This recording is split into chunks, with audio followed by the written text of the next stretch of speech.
बिस्मिल्लाहिर्रहमानिर्रहीम। Exercise 1C का question number 7।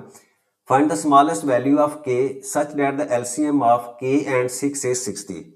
यानी आपने k की वैल्यू फाइंड करनी है और दूसरा उसने k और 6 का जो एलसीएम है वो 60 दिया हुआ है।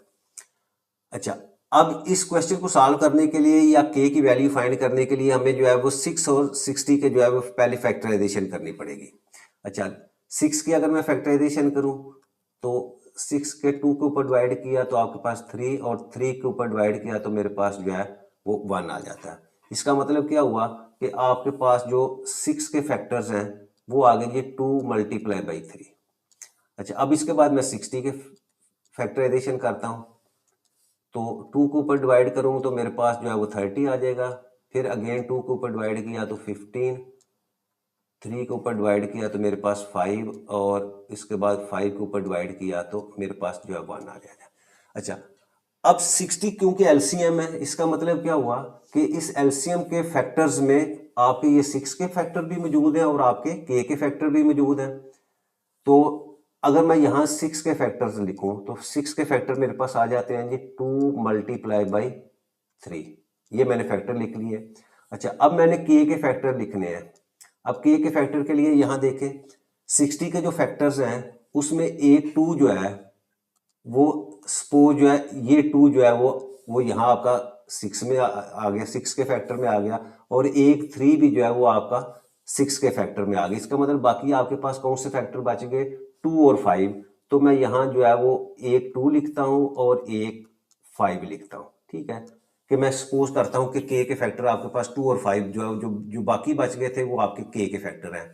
अब अगर मैं इसका एलसीएम यहाँ से फाइंड करूँ तो एलसीएम फाइंड करूंगा तो ये इसमें कॉमन जो है ये 2 और ये 2 कॉमन आ जाएगा और ये 5 और 3 जो आपका 15 जो है वो नॉन कॉमन में आ जाएगा। तो इस तरह आपका एलसीएम जो है वो 30 बन जाता है। क्योंकि हमें पता है कि आपके जो एलसीएम है, अगर मैं एलसीएम का फार्मूला लिखूं तो एलसीएम हमेशा होता है किसके, common factors multiply by non common factors. इन दोनों को मल्टीप्लाई करें तो वो आपके एलसीएम के इक्वल होता है। तो इसका मतलब क्या हुआ कि आपके 2 और 5 जो है वो सिर्फ यही फैक्टर्स नहीं है के, बल्कि क्या होगा कि हमारे पास एक और भी ऐसा एक नंबर है जो इसके साथ जो है मल्टीप्लाई होगा। इसमें क्या होगा, अब देखिए यहाँ से मैं अगर कॉमन फैक्टर्स लूँ तो आपके पास कॉमन फैक्टर ये कॉमन फैक्टर आ जाएगा।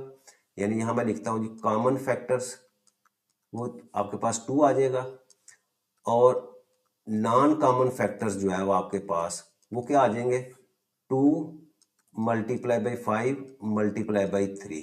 ये इज इक्वल टू 5 3 ज़ा 15, 15 2 ज़ा 30।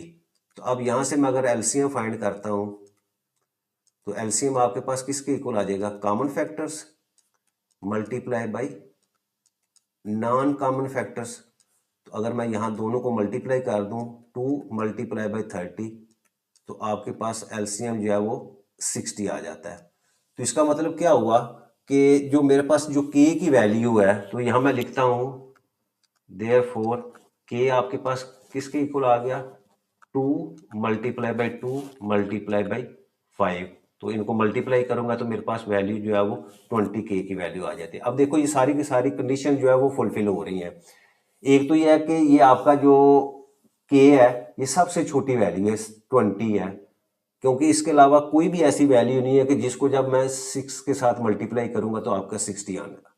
ठीक है, तो इसका मतलब ये सबसे स्मॉलेस्ट आपका जो है वैल्यू आ गई 20। दूसरी देखो चीज कि आप 20 और ये जो 6 है इसका एलसीएम निकालेंगे तो आपके पास 60 आ जाएगा। ठीक है, तो दोनों कंडीशन जो है यहाँ फुलफिल हो रही है और यही हमारा जो है सबसे स्मॉलेस्ट जो है वो वैल्यू ऑफ के है।